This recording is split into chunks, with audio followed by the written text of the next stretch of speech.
मित्रांनो, महाराष्ट्रातल्या तब्बल 51,000हून अधिक गावांचा चेहरामोहरा ना अक्षरशः एका रात्रीत बदलला. हो, अगदी एका फटक्यात सगळं चित्र पालटलं. आणि विचार करा, पिढ्यानपिढ्या कसलेली जमीन अचानक सरकारच्या मालकीची झाली. महसुली कागदपत्रांवर जन्म झाला वर्ग 2 जमिनींचा. बरोबर, ज्याला आपण नियंत्रित सत्ता प्रकार म्हणतो. नक्कीच, म्हणजे ज्या जमिनीवर अनेक पिढ्यांनी घाम गाळला, ती जमीन एका नव्या कायद्यामुळे अचानक एका अटीखाली येते. अनेकांच्या सातबारा उतार्यावर आजही वतन किंवा इनाम असा शेरा ठळक अक्षरात पाहायला मिळतो. हो, पण दुर्दैवाची गोष्ट अशी की या एका शब्दामागे दडलेला जो शेकडो वर्षांचा इतिहास आहे ना, तो बहुतांश लोकांना माहितीच नसतो. अगदी खरंय. आणि म्हणूनच आजच्या या सखोल चर्चेचा मुख्य उद्देश वतन आणि इनाम जमिनींचा हाच गुंता सोडवणे हा आहे. आपल्याकडे कायदेतज्ञ आणि अभ्यासकांचा सविस्तर विश्लेषण असलेले संदर्भ आहेत आणि त्यातून आपण आज या ऐतिहासिक आणि कायदेशीर विषयाचा वेध घेणार आहोत.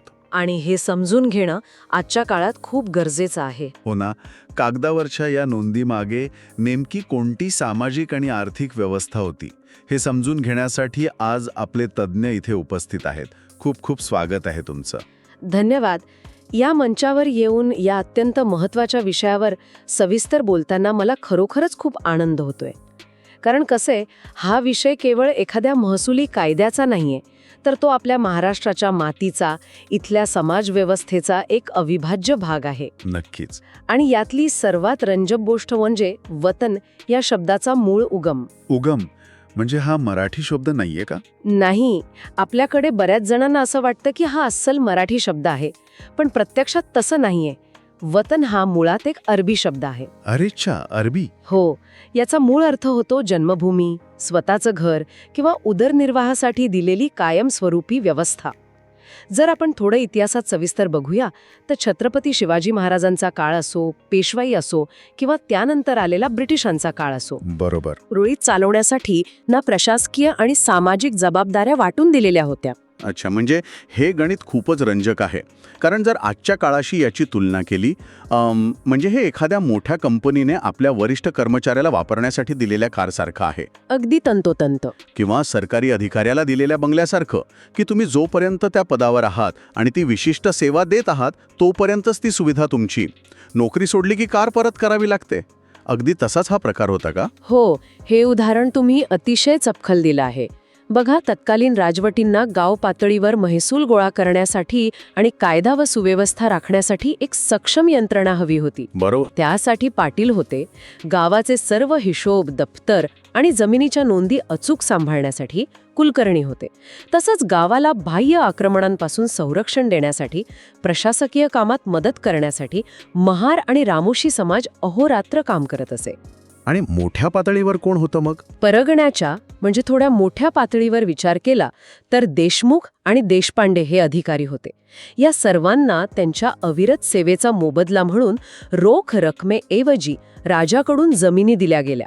त्यालाच महसुली भाषेत आपण वतन किंवा इनाम असं म्हणतो. अच्छा, म्हणजे पगाराऐवजी जमीन. हो, गावगाडा चालवणाऱ्या या बलुतेदारांना आणि अलुतेदारांना त्यांच्या कुटुंबाच्या उदरनिर्वाहासाठी दिलेली ती एक अत्यंत महत्त्वाची आर्थिक तरतूद होती. हां, ऐतिहासिक आणि प्रशासकीय संदर्भ समजून घेतल्यानंतर असं लक्षात येतं की ही एक अत्यंत परिपूर्ण अशी विकेंद्रित व्यवस्था होती. मित्रांनो, तुम्ही याबाबत कधी विचार केला आहे का? कॉमेंट सेक्शनमध्ये सांगा. कारण हा इतिहास जितका रंजक आहे तितकाच त्यातून निर्माण झालेला आजचा कायदा गुंतागुंतीचा आहे. नक्कीच. पण मला सांगा, जेव्हा इंग्रज भारतात आले तेव्हा या व्यवस्थेचं काय झालं? कारण इंग्रजांचा मुख्य हेतू तर जास्तीत जास्त कर आणि महसूल गोळा करणं हाच होता. हो, आणि इथेच खरा संघर्ष सुरू झाला. जेव्हा भारतात ब्रिटिशांची राजवट स्थिर स्थावर होऊ लागली तेव्हा त्यांनी या सर्व जमिनींचा पद्धतशीर अभ्यास सुरू केला. आणि तेव्हा त्यांना धक्काच बसला, कारण हजारो एकर जमीन करमुक्त होती. बापरे, मग त्यांनी काय केलं? त्यामुळे 1852 मध्ये त्यांनी बॉम्बे इनाम कमिशनची स्थापना केली. या कमिशनचा मुख्य उद्देश होता की सर्व वतनदारांच्या जमिनींची तपासणी करणे. त्यांनी अक्षरशः गावागावात जाऊन संदा, ताम्रपट आणि जुनी कागदपत्रे तपासली. म्हणजे पूर्ण रेकॉर्ड तपासलं? हो, कुणाला कोणत्या अटीवर जमीन मिळाली आहे ती वंशपरंपरागत आहे की केवळ एका व्यक्तीपुरती मर्यादित आहे, हे सर्व त्यांनी इनाम रजिस्टरमध्ये नोंदवून ठेवलं. ब्रिटिश काळात तयार झालेले ते नियम आणि इनाम रजिस्टरमधील त्या नोंदी आजही आपल्या महसूल व्यवस्थेचा अत्यंत महत्त्वाचा भाग आहेत. एक मोठा गैरसमज आहे की राजाने किंवा सरकारने दिलेली वतनाची जमीन म्हणजे कायमस्वरूपी आणि बिनशर्त मिळालेली मोफत भेट असते. हो, हा खूप कॉमन समज आहे. अनेक लोकांना असा ठाम विश्वास असतो की आमच्या पणजोबांना तत्कालीन राजाने जमीन दिली आहे, आता ती आमचीच खासगी मालमत्ता आहे, तिचे आपण पूर्ण मालक आहोत आणि आपण तिचं काहीही करू शकतो. हां, माझ्या अनुभवातून सांगते, हा महसूल आणि मालमत्ता कायद्याच्या बाबतीतला सर्वात मोठा आणि धोकादायक चुकीचा समज आहे. राजाने दिलेली जमीन म्हणजे कोणी कोणाला दिलेली वाढदिवसाची भेट नव्हती. अच्छा. मगाशी तुम्ही दिलेल्या उदाहरणाप्रमाणे वतन हे नेहमी सेवेशी जोडलेलं होतं.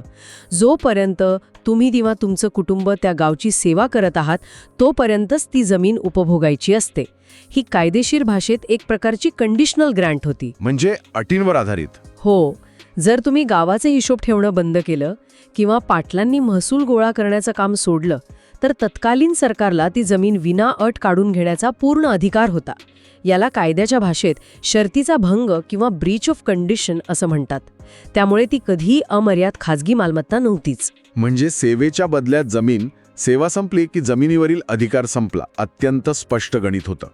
मित्रांनो, चॅनलला आत्ताच सबस्क्राईब करा, कारण महसूलशाहीमध्ये आपण असेच ऐतिहासिक आणि कायदेशीर गैरसमज दूर करत असतो. अगदी बरोबर. मग मला सांगा, जेव्हा आपला देश स्वतंत्र झाला आणि आपण लोकशाही स्वीकारली, तेव्हा या राजांच्या आणि ब्रिटिशांच्या काळातील व्यवस्थेचं नेमकं काय झालं? हाच तो ऐतिहासिक टर्निंग पॉइंट आहे. देश स्वतंत्र झाल्यावर भारताने लोकशाही स्वीकारली. आता राजेशाही किंवा ती जुनी वतनदारीची व्यवस्था राहिली नाही. ग्रामपंचायती आणि महसूल विभाग अस्तित्वात आले. हो. त्यामुळे 1950 नंतर महाराष्ट्र शासनाने अनेक महत्त्वपूर्ण कायदे करून ही सगळी वतने टप्प्याटप्प्याने कायमची रद्द केली. इथे मी एक क्विक फॅक्ट सांगते. विशेषतः 1950चा मुंबई परगणा आणि कुलकर्णी वतन नष्ट करणे कायदा, ज्याच्या कलम 4 नुसार वतने रद्द झाली. अच्छा. आणि त्यानंतर आलेला 1962चा महाराष्ट्र महसूल पाटीलपदे रद्द करणे कायदा, याच्या कलम 3 नुसार पाटील वतने संपली. या 2 कायद्यांमुळे तब्बल 51,000हून अधिक गावांचा महसुली चेहरा मोहरा बदलला. प्रशासकीय कामांसाठी पगारी तलाठी आणि ग्रामसेवक नियुक्त केले गेले. म्हणजे माफ करा, मी तुम्हाला मध्येच थांबवतोय, पण हा तर खूप मोठा भूकंप होता. ज्या कुटुंबांनी पिढ्यानपिढ्या त्या जमिनी कसल्या, त्यांची उपजीविका त्यावरच अवलंबून होती, त्यांना सरकारने कायद्याचा बडगा उगारून रातोरात बाहेर काढलं का?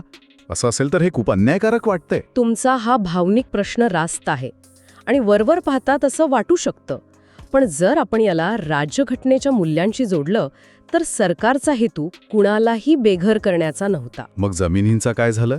सरकारने जुनी वतनदारी व्यवस्था रद्द केली हे खरं आहे, पण माणुसकीच्या दृष्टिकोनातून आणि महाराष्ट्र जमीन महसूल संहिता 1966च्या कलम 29 नुसार ज्यांच्या ताब्यात त्या जमिनी होत्या त्यांनाच त्या परत दिल्या गेल्या. हो, म्हणजे परत दिल्या. हो, पण इथे कायद्याचा एक ट्विस्ट होता.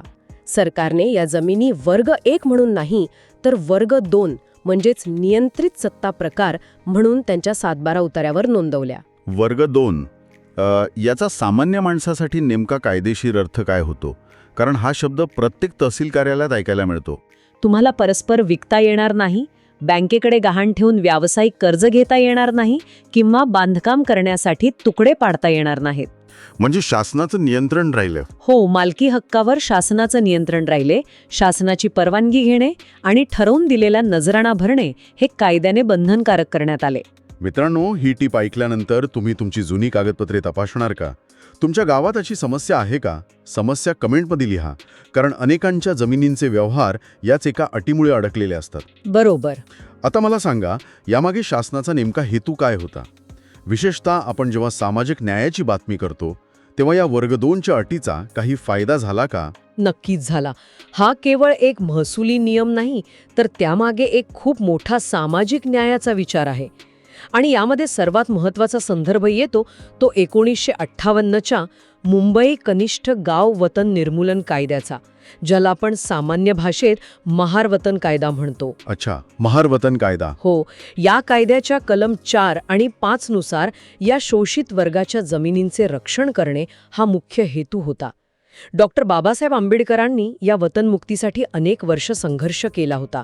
या समाजाला मिळालेल्या जमिनी त्यांच्या उदरनिर्वाहाचे एकमेव साधन होत्या. बरोबर. जर या जमिनी हस्तांतरणासाठी सहज खुल्या केल्या असत्या तर सावकारांनी किंवा धनदांडग्यांनी पैशाचे आमिष दाखवून त्यांच्या जमिनी कधीच हडप केल्या असत्या. म्हणूनच सरकारने वर्ग 2चे संरक्षक बंधन टाकले. हे अत्यंत महत्त्वाचं विश्लेषण आहे. म्हणजे वर्ग 2ची अट ही एक प्रकारची शासनाची सुरक्षक ढाल होती. पण आजच्या काळात जर कुणाला ही वर्ग 2ची जमीन निर्बंधमुक्त वर्ग 1 करायची असेल तर त्याची नेमकी कायदेशीर प्रक्रिया काय आहे? सर्वसामान्यांना समजेल अशी काही चेकलिस्ट आहे का? हो, नक्कीच. मी तुम्हाला एक अतिशय सोपी स्टेप बाय स्टेप चेकलिस्ट सांगते. हो, सांगा. पहिली स्टेप, तुमच्या जमिनीला नेमका कोणता वतन निर्मूलन कायदा लागू होतो ते शोधा. कारण कुलकर्णी वतनासाठी वेगळा कायदा आहे आणि पाटील किंवा महार वतनासाठी वेगळे कायदे आहेत. अच्छा, म्हणजे आधी कायदा ओळखायचा. अगदी बरोबर. दुसरी स्टेप, तुमच्या संबंधित तहसील कार्यालयात जा आणि तिथे तुमच्या जमिनीची जुनी आकारणी किंवा ओल्ड असेसमेंट किती होती ते तपासा. ही जुनी आकारणी ब्रिटिश काळात आणेवारीमध्ये ठरवली गेलेली असते. ओके, पुढे? तिसरी स्टेप, शासनाच्या नियमानुसार तुम्हाला नजराणा किती भरायचा आहे ते ठरवा. उदाहरणार्थ, जर जमीन केवळ शेतीसाठीच ठेवून वर्ग 1 करायची असेल तर जुन्या आकारणीच्या तिप्पट किंवा 6 पट सारा भरावा लागतो, जी रक्कम अतिशय किरकोळ असते. अरे वा, हे तर खूपच कमी आहे. हो. चौथी स्टेप, ही निश्चित झालेली नजराण्याची रक्कम सरकारी चलनाने बँकेत अधिकृतरित्या शासनाच्या खात्यात जमा करा. म्हणजे चलन भरायचं. होय. आणि पाचवी व शेवटची स्टेप, चलन भरल्यानंतर तहसीलदारांकडून आदेश पारित करून घ्या आणि तलाठ्याकडे जाऊन ई-फेरफार प्रणालीद्वारे तुमच्या 7/12 उतार्यावर नवीन शर्तीनुसार वर्ग 1 ची नोंद करून घ्या. ही प्रक्रिया पूर्ण केली की तुमची जमीन पूर्णपणे निर्बंधमुक्त होते. ही चेकलिस्ट खरोखरच उपयुक्त आहे. पण एक दुसरा गैरसमज असा असतो की मी हा नजराणा भरणारच नाही, म्हणजे सरकारी कार्यालयात फेऱ्या मारण्याचा मला कंटाळा आहे आणि परस्पर ती जमीन एखाद्या बिल्डरला साध्या स्टॅम्प पेपरवर विकली तर काय होईल? हा अत्यंत धोक्याचा मार्ग आहे. माझ्या अनुभवातून सांगते, असे व्यवहार अनेकदा अंगलट येतात. मी ठामपणे सांगेन की असा व्यवहार कायद्याच्या नजरेत पूर्णपणे बेकायदेशीर ठरतो. खरंच? हो. शासनाचा पूर्वपरवानगी आदेश न घेता जर तुम्ही वर्ग 2ची जमीन विकली तर तो शर्तीचा भंग मानला जातो. शासन ती जमीन कोणत्याही क्षणी जप्त करू शकतं. जमीन सरकार जमा होते आणि घेणारा व विकणारा दोघांचेही पैसे बुडतात. त्यामुळे हा शॉर्टकट कधी घेऊ नये. हे खूप गंभीर आहे. मित्रांनो, चॅनलला आत्ताच सबस्क्राईब करा, कारण महसूलशाही तुम्हाला असे धोके आधीच सांगत असतं. पण मला एक प्रश्न आहे, या नजराण्याच्या रकमेवरूनही लोकांच्या खूप तक्रारी असतात ना? शासनाचा नजराणा इतका जास्त असतो की तो भरणा आवाक्याबाहेर असतो. इथेच गुंता वाढतो आणि इथेच मी एक दुसरी क्विक फॅक्ट देते. बघा, जर तुम्ही जमीन फक्त शेतीसाठी वापरत असाल तर नजराणा खूप कमी असतो. पण जसजसा काळ पुढे गेला, शहरांचा विस्तार झाला, तेव्हा या वतनाच्या जमिनी शहरांच्या जवळ आल्या. बरोबर. मग तिथे कमर्शियल व्हॅल्यू वाढली. एक्झॅक्टली. आता या जमिनीवर शेती करण्याऐवजी त्या अकृषिक म्हणजेच NA वापरासाठी वापरल्या जाऊ लागल्या.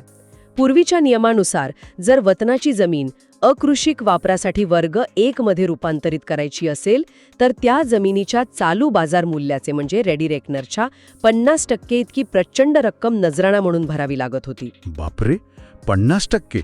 म्हणजे जर त्या जमिनीची आजची सरकारी किंमत 1 कोटी रुपये असेल तर थेट 50 लाख रुपये सरकारला द्यायचे? हो, अगदी बरोबर. ही तर खरोखरच सामान्य माणसाच्या आणि शेतकऱ्याच्या आवाक्याबाहेरची गोष्ट आहे. हो ना. यामागचा शासनाचा युक्तिवाद असा होता की मूळ जमीन सरकारची होती, ती उदरनिर्वाहासाठी दिली होती. आता तुम्ही कमर्शियल करून कोट्यावधी कमवत असाल तर शासनाला वाटा मिळाला पाहिजे. पण या 50% नियमाचा उलटाच परिणाम झाला. उलटा परिणाम? या कारणामुळे लाखो लोकांचे कायदेशीर व्यवहार ठप्प झाले. कुणाकडेही 50 लाख रोख नव्हते. परिणामी लोक चोरट्या मार्गाने पॉवर ऑफ अटर्नीवर व्यवहार करू लागले. शासनाचा महसूल बुडत होता. अच्छा, हो, मला आठवतंय. 2019-20च्या दरम्यान महसूल विभागाचा एक नवा आदेश आला होता ना, ज्यानुसार हा NA वापरासाठीचा 50% नजराणा कमी करण्यात आला. होय, तो एक अत्यंत क्रांतिकारी निर्णय होता. राज्य शासनाने वतन कायद्यांमध्ये सुधारणा केली आणि हा अकृषिक वापरासाठीचा 50% नजराणा थेट 25% आणला. अरे वा, निम्म्याने कमी केला. हो. एक किस्सा पाहूया. पश्चिम महाराष्ट्रातील एका मोठ्या शहराच्या जवळच्या गावात शेकडो वतनदार कुटुंबे होती. त्यांना 50% नजराण्यामुळे जमिनी विकसित करता येत नव्हत्या. बरोबर. जेव्हा शासनाचा हा 25% झाल्याचा आदेश आला तेव्हा अक्षरशः 1 महिन्याच्या आत त्या गावातल्या कुटुंबांनी कर्ज काढून कायदेशीररित्या नजराणा भरला, जमिनी वर्ग 1 केल्या आणि आज तिथे अतिशय सुंदर वसाहती उभ्या आहेत. या एका निर्णयामुळे महाराष्ट्रातील 65,000हून अधिक लोकांचे जमिनींचे प्रश्न मार्गी लागले. ही खरोखरच खूप सकारात्मक बाब आहे. कायदे जर वास्तवाचं भान ठेवून बदलले तर प्रशासनात किती गती येऊ शकते हे यातून दिसतं. नक्कीच. त्यामुळेच ज्यांची वर्ग 2ची जमीन आहे त्यांनी हा 25%चा नियम समजून घेतला पाहिजे. विनाकारण बेकायदेशीर व्यवहार करण्यापेक्षा कायदेशीर नजराणा भरून जमीन वर्ग 1 करून घ्यावी हे लक्षात ठेवा, म्हणजे पुढे अडचण येणार नाही. खरंच हा विषय वरवर पाहता जितका किचकट वाटतो तितकाच जर योग्य माहिती मिळाली तर सोपाही आहे. आपण आजच्या या सखोल चर्चेचा थोडक्यात रिकॅप करूया. हो, नक्की. आपण पाहिलं की वतन हा अरबी शब्द आहे. शिवरायांपासून ते ब्रिटिश काळापर्यंत चालत आलेली ही सेवेच्या बदल्यात जमीन देण्याची पद्धत होती. स्वातंत्र्यानंतर 1950 ते 62च्या काळात शासनाने कायदे करून जमिनी मूळ कसणाऱ्यांना वर्ग 2 म्हणून परत दिल्या. बरोबर. या जमिनी कायमस्वरूपी मोफत मिळालेल्या नाहीत हा मोठा गैरसमज आपण फोडला आणि सर्वात महत्त्वाचं, जुनी आकारणी तपासून योग्य तो नजराणा भरून आपण आपली जमीन वर्ग 1 कशी करू शकतो याची चेकलिस्ट पाहिली. तसेच NA वापरासाठी आता 25%च नजराणा भरावा लागतो. ही माहिती अनेकांसाठी दिलासादायक ठरेल. हा व्हिडिओ आपल्याला आवडला असेलच. असेच महसूल आणि इतर सर्व कायद्यांबाबत सोप्या भाषेत मार्गदर्शन तुम्हाला यापुढेही हवंय? मग आपला महसूलशाही यूट्यूब चॅनल तुमच्यासाठी आहे. चॅनलला सबस्क्राईब करा. तुम्हाला पुढील व्हिडिओमध्ये कोणत्या विषयावर माहिती हवी आहे ते आम्हाला कमेंट करून नक्की सुचवा. हो, नक्की कळवा. तसेच खाली डिस्क्रिप्शनमध्ये दिलेल्या लिंकवरून आमच्या व्हॉट्सॲप व टेलिग्राम ग्रुपमध्ये सामील होण्याचं मी तुम्हाला आमंत्रण देतो.